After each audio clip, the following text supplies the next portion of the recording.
dia. Bom dia. Feliz 2023 para todos nós, com muita saúde, muita paz. E ela falando do estudo, né? Eu costumo falar lá na minha mãe Clara que o estudo é uma terapia em grupo, né?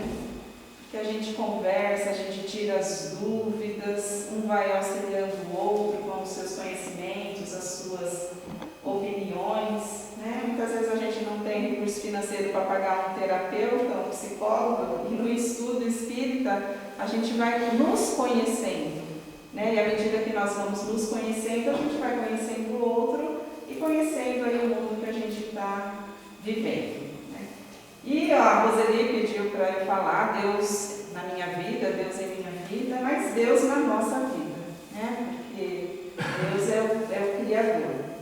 E uma concepção, né, que muitas vezes nós tivemos enquanto crianças era de um Deus como um velho, barbado, dos cabelos brancos, né, com uma roupagem branca, com um cajado na mão, sentado, e ao seu redor ali, né, os súditos, os trabalhadores, e era um Deus punitivo, vingativo. Se você não andasse na linha, a coisa ia ficar feia, né? E outras expressões que eram usadas antigamente e até hoje, né? Ah, não faz isso porque o Papai do Céu castiga. Não faz isso quando a gente trata com a criança, porque o Papai do Céu não gosta. Olha, o Papai do Céu está vendo, né? Então, assim, era, né, uma concepção de um Deus muito carrancudo. E à medida que a gente vai estudando o Espiritismo, a gente vê que não é nada disso. Pelo contrário, Deus é bom, amoroso, porém tem as leis divinas, né? Que se a gente realmente não mudar nos trilhos, a gente vai ter uma caminhada aí não tão boa. E a primeira pergunta do livro dos Espíritos é em relação a Deus. E é interessante que Kardec, ela faz essa pergunta aos espíritos numa colocação não de uma pessoa, né? Porque quando a gente fala Deus, dá essa impressão que é um homem, né? Uma figura, um gênero masculino, e um ser, uma criatura como nós, né? Assim, de corpo, físico, espírito. E Kardec pergunta, ao invés de perguntar quem é Deus, eu falo assim, quem é o seu Antônio, quem é, né? Quem é a Roseli, quem é o seu Luiz, quem somos, né? Quem é a Marilda. Kardec não pergunta quem é Deus, como uma figura, um gênero masculino, pergunta o que é Deus. E mais para frente, né, quando a gente vai estudando, a gente vê que falta palavras, falta concepção, falta entendimento, falta sentido para designar o Criador. Então, Kardec pergunta o que é Deus? E aí os Espíritos respondem, né? É a inteligência suprema, é a causa primária, primeira de todas as coisas. Então, quando ele fala que é a inteligência suprema, ele está colocando que não existe nenhuma outra inteligência superior ao Criador, nem na figura de gênero, nem em outra qualquer figura. Então, Deus é a inteligência suprema. Então, muitas vezes a gente, eu vou usar, né, a palavra Deus numa figura de linguagem de gênero masculino, mas que a gente possa entender que Deus é a inteligência, é o Criador. E aí, dando continuidade ao estudo do Livro dos Espíritos, na segunda pergunta, ele fala assim, o que devemos entender por infinito? E aí você pergunta, né, a gente raciocinando, mas Kardec pergunta o que é Deus, e depois pergunta o que é infinito, o que tem uma coisa a ver com a outra? Mas é justamente para justificar a grandeza do Criador. Então, o que é infinito? É uma coisa que não tem começo e uma coisa que não tem fim. E a terceira pergunta do Livro dos Espíritos, poderíamos dizer que Deus é um infinito? Então, ele é um infinito? Uma coisa que não teve começo, uma coisa que não teve fim? E a resposta é definição incompleta. Olha só como ele fala, que na nossa linguagem pobre é uma definição incompleta. Pobreza da linguagem dos homens. Aí já acaba com a gente, né? Pobreza da nossa linguagem. Nós não temos como definir completamente o Criador. Então fala, é a pobreza da linguagem, insuficiência para definir as coisas que estão além da sua inteligência. Então, não temos inteligência suficiente para designar o Criador. Mas temos o sentimento. Sim, isso nós temos. Temos o sentimento de perceber que há um Criador, que Ele é a inteligência suprema e que Ele está ao nosso lado em todos os momentos da nossa existência. Porque foi Ele que nos criou. Então, na prece, ela falou, né? Agradecemos a oportunidade que o Criador nos deu de estarmos nesta reencarnação. Porque imagine nós se Deus não tivesse nos criado, como seria? Eu lembro que quando eu era criança, não tinha nenhum conhecimento do Espiritismo, era criança, e eu ficava pensando, nossa, né? O que será que acontece quando a gente morre? Então eu não vou levantar, não vou ver meus pais, não vou brincar, não vou tomar café. Não sei se vocês já divagaram sobre essa questão, essas reflexões, mas imagine se Deus, o nosso Criador, não tivesse nos dado a oportunidade da vida. Não dessa vida, quando eu falo vida, vida de um termo geral, a criação mesmo, nós como espírito, uma célula. Então, essa definição, essa concepção, nós conseguimos sentir. Então, é a oportunidade de existir. E Deus continua criando. A gente vê no Evangelho que Deus continua criando, obrando, o Pai continua criando. Então, quando fala que nós estamos com insuficiência para definir o nosso Criador, é isso.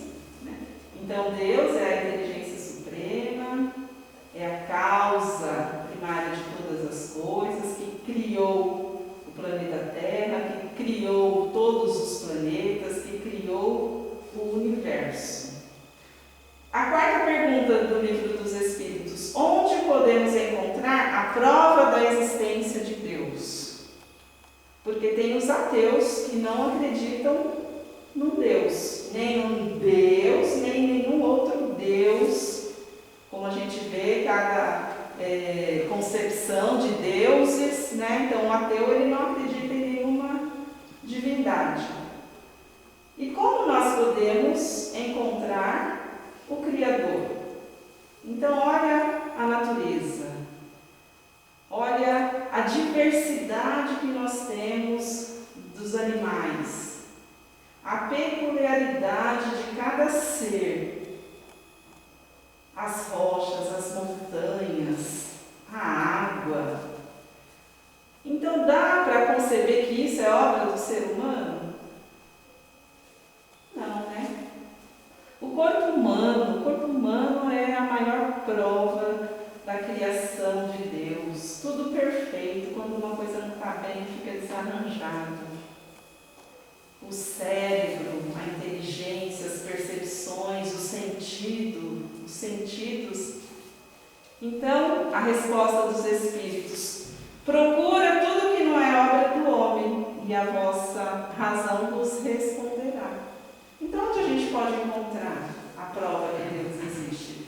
Na sua criação.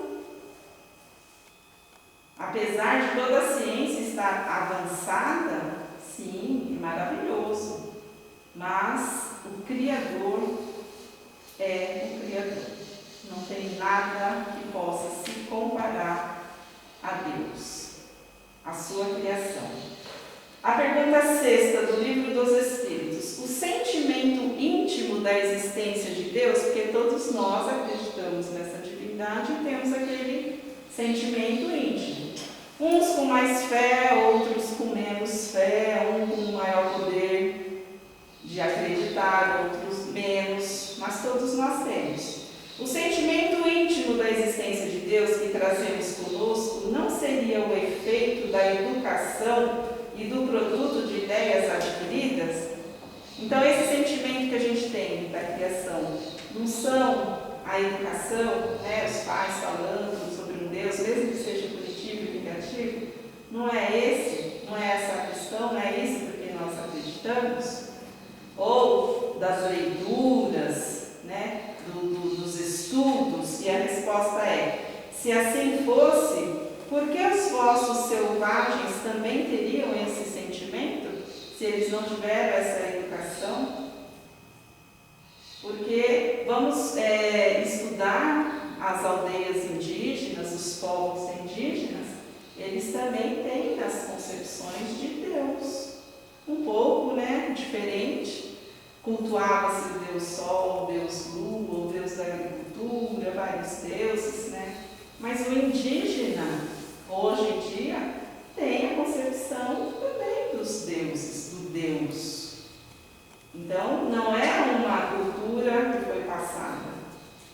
E isso em povos antigos, já se estudando, né, já fazendo a leitura, a gente já sabe que os povos antigos, os indígenas mesmos, já tinham essa ideia do Deus Criador. A pergunta 10ª do livro dos Espíritos: o homem pode compreender a natureza íntima de Deus? O homem pode compreender a natureza íntima de Deus? Resposta: não. Nós não podemos compreender. Falta-lhe para tanto um sentido. Então nós ainda, aqui no planeta Terra, ainda não podemos compreender a natureza íntima de Deus, mas sabemos que existe e sabemos de todos os atributos da divindade.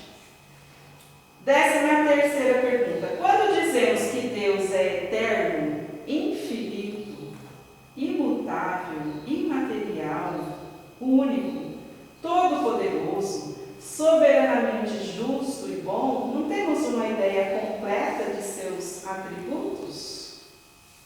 Resposta: do vosso ponto de vista, sim.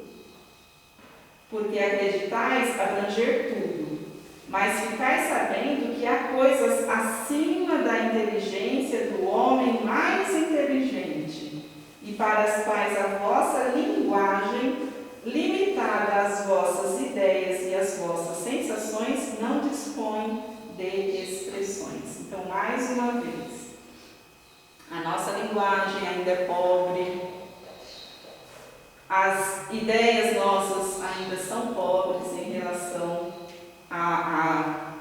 aos atributos de Deus, completo de Deus, mas na nossa compreensão e na nossa evolução, a gente vai abrangendo esse sentimento, essas ideias, né, dos atributos da divindade. Então, falando um pouquinho dos atributos de Deus. Deus, ele é eterno. Muitas vezes nós falamos assim, que nós somos eternos. Não, nós somos imortais. Eterno é só Deus. Né? Nós somos imortais, a gente não morre. Quando a gente desencarna, o corpo físico se decompõe, continuamos com o perispírito e o espírito. E por isso é importante o estudo, que a gente vai abrangendo mais, né, o que é perispírito, o que é espírito. Quando a gente vê, né, alguém que já desencarnou, já morreu, a gente vê o que? O espírito, o perispírito. Isso no estudo a gente vai tirando as dúvidas, porque na palestra pública a gente não tem tempo e também a gente não abre para perguntas, porque a gente, né, precisa aí dar conta do tema. Mas no estudo, como o tempo é maior, por isso é importante, né? A gente vai tirando essas dúvidas. O que é corpo, o que é perispírito, o que é espírito. Então, Deus é eterno. Se ele tivesse tido um começo, teria saído do nada, ou então teria sido criado por um ser anterior. Por isso que a gente fala que Deus não teve começo, não teve fim. Porque se ele tivesse tido começo, teria sido criado. Por exemplo, nós tivemos um começo, um início. Nós somos criados por Deus. Temos o DNA divino. É assim que pouco a pouco remontamos ao infinito e à eternidade. Então ele é eterno, não teve começo, não teve fim. Por isso que falamos, né, da eternidade, do infinito. Ele é imutável. Se ele tivesse sujeito a mudanças, as leis que regem o universo não teriam nenhuma estabilidade. Então ele é imutável, não tem mudanças. E as leis também divinas não têm mudanças. As leis dos homens vivem mudando, né? Mas as leis divinas não. Ele é imaterial. Porque nós somos corpo físico, matéria, perispírito também. Uma matéria que tem essenciada, mas ainda é uma matéria. O Criador não. Ele é imaterial, quer dizer, a sua natureza difere de tudo que chamamos matéria, pois de outra forma ele não seria imutável, estando sujeito a transformações da matéria. Porque matéria é tudo que há no planeta Terra, né? Desde a mínima, que é o átomo, né? Que a gente fala, e aí a gente vê a matéria física, a matéria aqui dos objetos, tudo é matéria. O Criador não. Ele é único. Embora algumas civilizações, alguns povos acreditem em deuses, mas Deus é único. Por quê? Porque se houvesse muitos deuses, não haveria unidade de vistas nem de poder na organização do universo.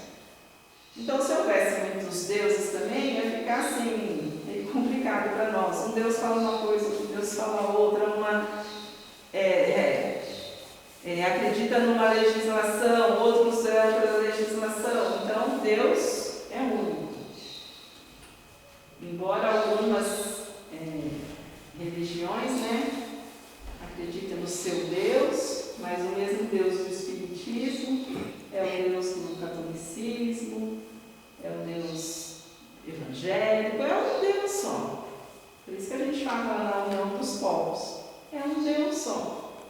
Mas cada um tem o seu livre-arbítrio de acreditar no Deus, né, que é pregar. Deus, ele é todo poderoso, porque ele é único. Se não tivesse o poder soberano, haveria alguma coisa mais poderosa ou tão poderosa quanto ele, que assim não teria feito todas as coisas. Então ele é todo poderoso. Deus é soberanamente justo e bom. Isso é maravilhoso, né? É a justiça divina. O Deus que me ama, ama seu Luiz, ama todos. O Deus que me ama, ama o criminoso, ama a criança, ama o negro, ama o homossexual. Por isso que a gente fala da igualdade, da diversidade, do respeito. Deus, ele é bom para conosco, para toda a humanidade, todos os seus filhos, porque falamos que Deus é Pai. Deus na nossa vida é o nosso Pai, mas é aquele Pai justo, não é aquele Pai bonzinho que protege os seus filhos contra o crescimento. Ouvindo uma palestra outro dia do Sandro, ele estava falando, né? Então o pai, qual é o pai que fala assim, meu filho, não vai para a escola não, fica aqui, fica brincando aí no celular, no videogame, para quê ir para a escola? Esse é um pai bom? Não, né, gente? É um pai que não está deixando o filho crescer, aprender, se desenvolver. Então ele tem que ir mesmo para o conhecimento.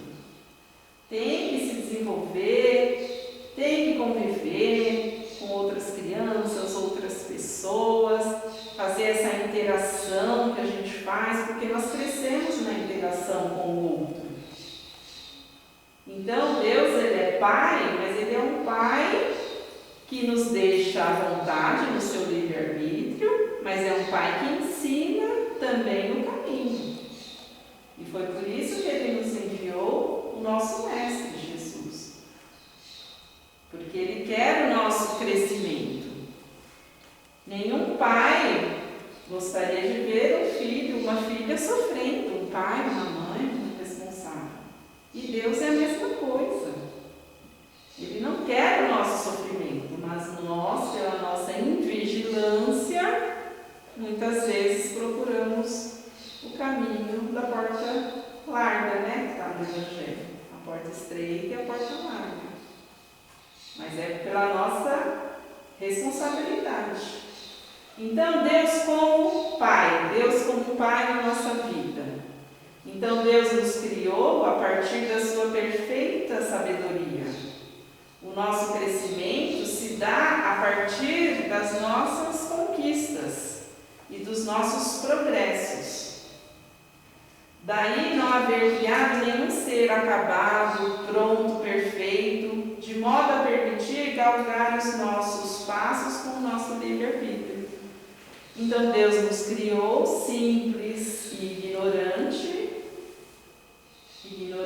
de conhecimento, e a partir daí cada ser vai galgando, né, o seu progresso, a sua evolução. Então, olha, nós estamos num planeta de provas e expiações, né? É o segundo planeta na categoria, né, de mundos.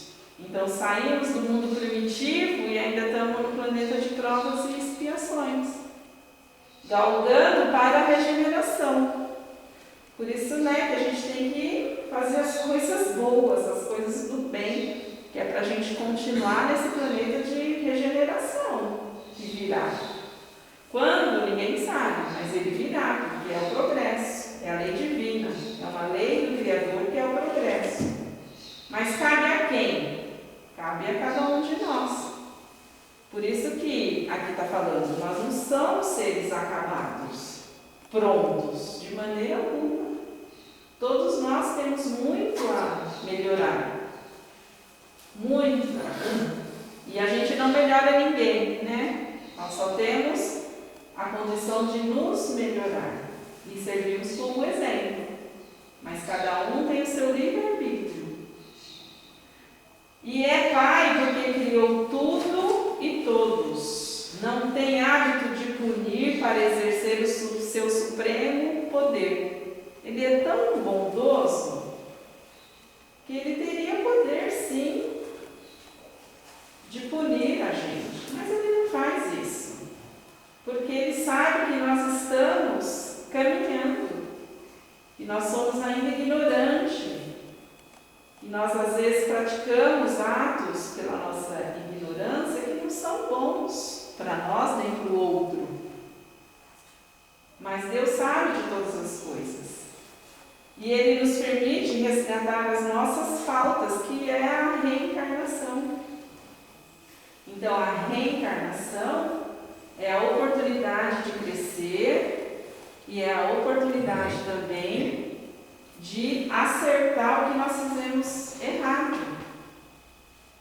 Porque se nós estamos num planeta de provas e expiações, é porque a gente ainda tem muito a crescer. Fizemos muitas coisas equivocadas pela nossa invigilância, pela nossa ignorância, mas Deus é tão bom, que nos dá a oportunidade de renascer novamente para consertar. Tem outras religiões que acham que se a pessoa foi mal, ela vai morrer e ela vai ficar eternamente ali sendo castigada. Né? No inferno, no purgatório, cada um tem um termo. Mas não. O Espiritismo, ele não nos concebe como um ser que vai ficar no eterno sofrimento. Não. O Espiritismo se dá através da reencarnação, e essa reencarnação são as oportunidades benditas vidas do Criador para a gente um dia chegar a ser um espírito puro, como é o nosso Mestre Jesus, um espírito de uma alta hierarquia. Ele é Pai porque renova os ensejos das realizações, mostrando a sua capacidade de entender e amar. Ele nos conforta nas horas de dores, providencia tudo para o nosso crescimento e para a nossa felicidade. Olha que Pai maravilhoso! É um Pai que sempre está visando a nossa felicidade, que nos consola nos momentos de angústia, de dores, sejam elas por todos os motivos, da saúde, da separação de um familiar, de um desemprego, de uma traição. Ele sempre está conosco, nos momentos difíceis, nos momentos de alegria também. É que muitas vezes nós só procuramos Deus quando a gente está triste, quando a gente está precisando. Muitas vezes, quando tudo está bem, a gente até esquece do Criador. Mas nós não podemos. Temos que todos os dias agradecer ao Criador pela oportunidade bendita do dia, da oportunidade de auxiliar e por mais um dia vivido no planeta, por mais um dia de crescimento e de aprendizagem. Ele é justo. Por que Deus é justo? Ninguém espera privilégios. Não tem o filho mais amado, como na família terrena, que às vezes numa família de vários irmãos, tem um filho que é mais querido, mais protegido, e tem a ovelha negra. Para Deus isso não existe. Todos somos iguais. A mesma oportunidade que nós estamos tendo, todos terão também, de aprender, de conhecer. Então não existe privilégios, não existe jeitinho brasileiro. Para Deus não tem jeitinho brasileiro. Não tem quem indica, né? Não tem. É uma justiça inigualável. Então, essa questão não espere privilégios é para todos, não tem privilégios. Depende de cada um. Concessões indébitas. Não tem, eu vou perdoar você e você não. Você vai tirar a nota máxima, porque você é bonitinho, puxa o saco. Não, nada disso. Não tem concessões indébitas. Tudo é de acordo com o nosso mérito, o nosso esforço, a nossa dedicação, o nosso amor, a pureza de alma, a pureza de coração. E esse é um atributo da divindade, a justiça. Nós temos que buscar fazer o melhor, pensar o melhor, agir de melhor modo para chegarmos mais rápido e dignamente às esferas altas da espiritualidade. Então não tem jeitinho, não tem como furar fila, não tem como fazer cambalacho. Por isso que a gente tem que treinar enquanto estamos aqui. Treinar a sermos justos também, com tudo e com todos. A cada criatura será concedido conforme a sua obra. E aí vem o mérito, né? A meritocracia. Então, se eu me dediquei ao bem, com certeza eu vou receber o bem do universo. Agora, se eu só ando no mal, se eu só ando fazendo coisas, indébitas, prejudicando, com certeza lá na frente a gente só vai receber também as coisas negativas. Por isso que quando a gente ouve uma notícia na televisão, que a gente fala, nossa, mas ele foi absolvido, mas cometeu tal ato e foi absolvido. Pela justiça humana, sim. E pela justiça divina, será? Será que um dia essa cobrança não virá? Virá, né, gente? E quem vai cobrar? Deus? Não. É a consciência. É a nossa consciência.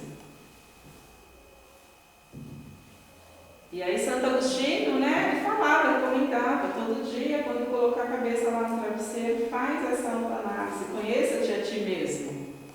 O que eu fiz hoje que não foi bom? O que eu fiz hoje que a minha consciência está me cobrando?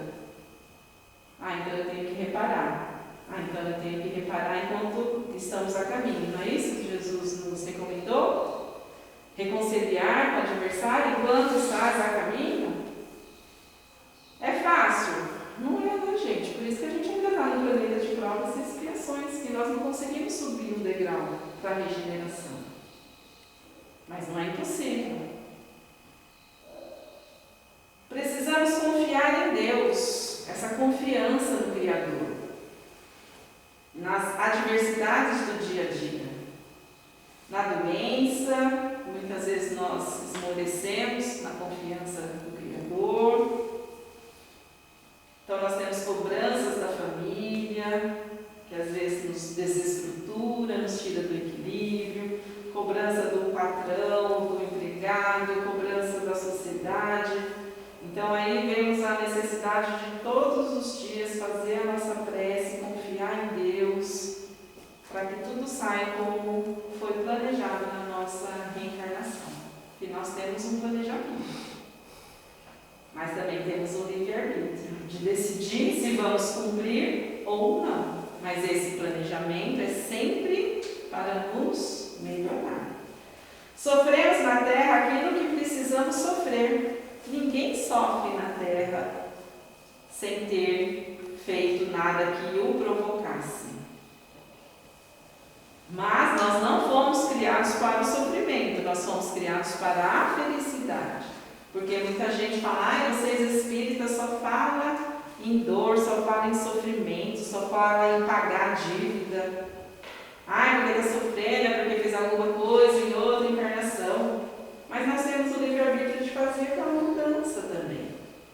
Então tem um personagem, né, na literatura espírita que numa encarnação ele era patrão, né, ele era, cuidava dos escravos, e porque o escravo fez alguma coisa que ele não gostou, alguma coisa que não estava de acordo, ele foi e colocou o braço do escravo na engenha, né, no moinho, e o escravo perdeu o braço. É claro que a consciência cobrou e ele pediu para que numa encarnação futura ele viesse sem um braço para reparar.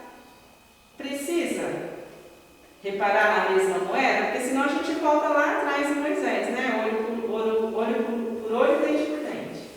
Então, na encarnação futura, ele trabalhou na caridade e num acidente ele perdeu um dedinho só. Né? É literatura. Está na literatura espírita. Então, por isso que fala, né? Que o amor cobre uma multidão de pecados. O amor cobre uma multidão de pecados. Por isso que a gente tem sempre que trabalhar no amor. Então, sofremos aquilo que temos que sofrer, choramos o que devemos chorar, mas rimos e festejamos também em conformidade com as nossas conquistas, as nossas alegrias. A gente sabe que a felicidade não é deste planeta, a felicidade completa, mas nós temos muitos momentos de felicidade. Muitos. E que a gente precisa também valorizar. Porque é de acordo com o nosso mérito, é de acordo com a nossa capacidade evolutiva. Não dá para ser feliz completamente num planeta de provas e expiações, não dá. Mas a gente vai chegar lá, nos mundos felizes, celestes, né? Como está na codificação. Deus é tão bom conosco que permitiu que Jesus viesse ao nosso socorro para nos mostrar o caminho. Então Deus é tão bom que falou, meu Deus do céu, esse povo da terra não está difícil evoluir. Vai lá, Jesus, vai lá, meu filho, ensinar o caminho. E Jesus, na sua evolução, no seu amor, ele veio nos ensinar o caminho. Deixou tudo pronto, gente. Só falta a gente seguir. Está tudo no Evangelho. Tudo Tudo. Está tudo no livro dos Espíritos, céu e inferno, mostrando, né, a justiça divina. Só falta a gente seguir. Mas o caminho, a receita, está pronta. E outro dia, ouvindo uma palestra da Maíse Braga, ela fez uma colocação, porque quando fomos criados, né, temos o caminho do bem e o caminho do mal. E ela fez uma colocação que Jesus sempre seguiu o caminho do bem. Que maravilha, né? Que espírito é esse? Que sempre seguiu o caminho do bem. E a gente fica patinando, né? Faz uma ação boa aqui, às vezes duas más.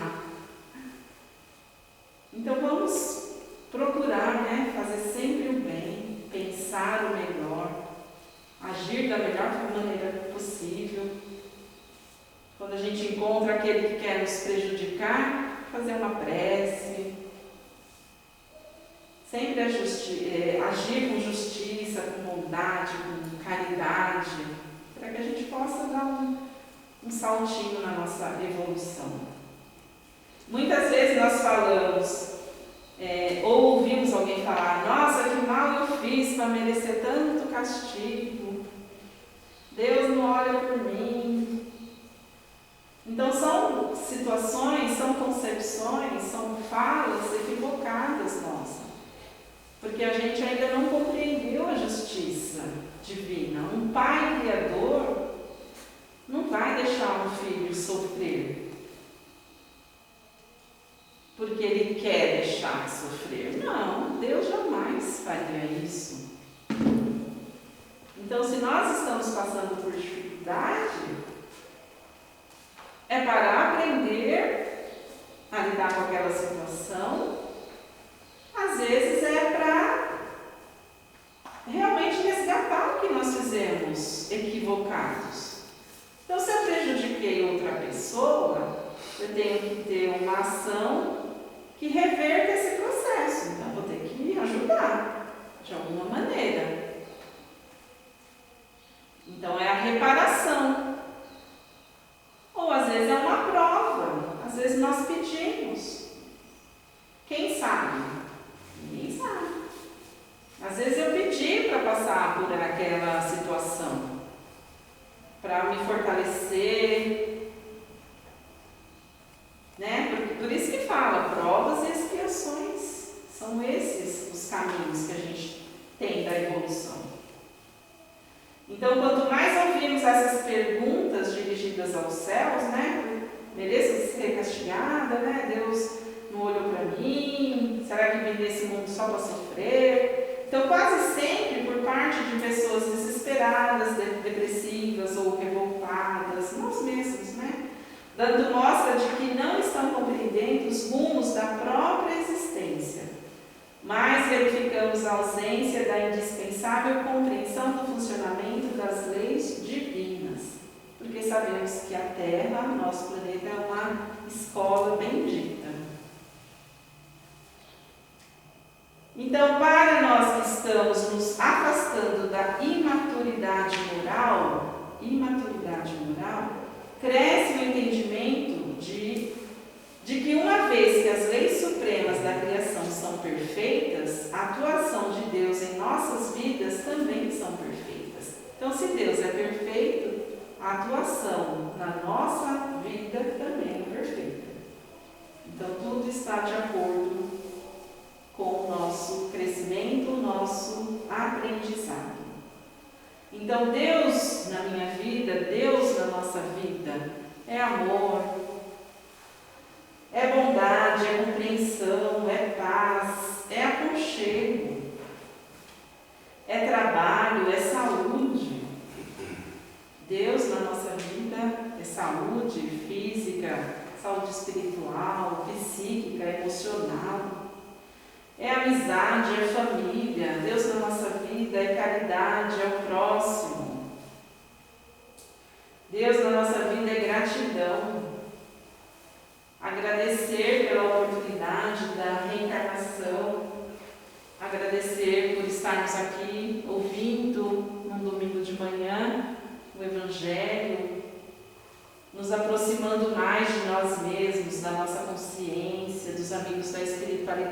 estão aqui, nos auxiliando, nos confortando, nos fortalecendo para que o nosso dia possa ser de bênçãos, de aprendizado, que na adversidade do dia a dia a gente possa lembrar desse Deus criador, desse Deus justo, desse Deus bom, que nos ampara, que nos consola.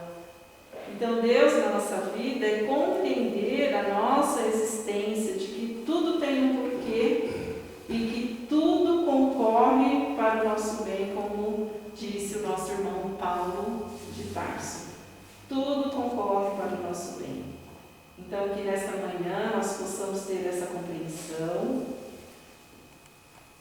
receber do nosso mentor espiritual também, que sempre aceitou a missão de nos acompanhar nesta reencarnação, que Ele está do nosso lado nos momentos felizes e nos momentos de tristeza, mas que o Criador, Ele nos deu a oportunidade bendita dessa reencarnação para o conhecimento, para a evolução, e que o amanhã seja melhor do que hoje.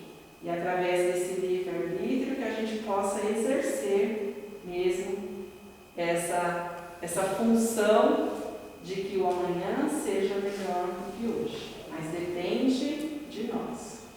Depende da nossa crença, da nossa fé, de acreditar, de colocar em prática tudo que a gente ouve no nosso dia a dia, no nosso estudo, nas palestras, na leitura do Evangelho.